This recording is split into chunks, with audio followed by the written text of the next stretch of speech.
ಈಗಿನ ವೇಳದಲ್ಲಿ ಖ್ಯಾತಿ ಪಡೆದು ನೀತಿ ತಪ್ಪಿ ಸತಿ ಸಹೋದರರನ್ನು ಸೋತು ನೀನು ನಿನ್ನ ಸಹೋದರರು ಎನ್ನ ಸ್ವಾಧೀನವಾಗಿದ್ದೀರಿ.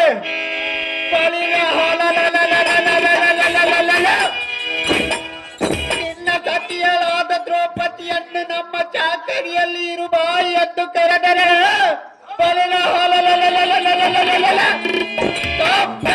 ಎಂದು ಒಟ್ಟುಕೊಡುತ್ತಿರುವಳು.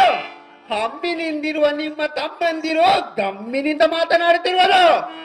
ನಮ್ಮ ಆಜ್ಞೆಯೋಳು ಶೀಘ್ರವಾಗಿ ನೇಮಿಸು, ಇಲ್ಲವೇ ಅಪರಾಧವೆಂದು ನೀನು ನಿನ್ನ ತಮ್ಮಂದಿರು ಶರಣಾಗತರಾಗಿ ಬೇಡಿಕೊಂಡರೆ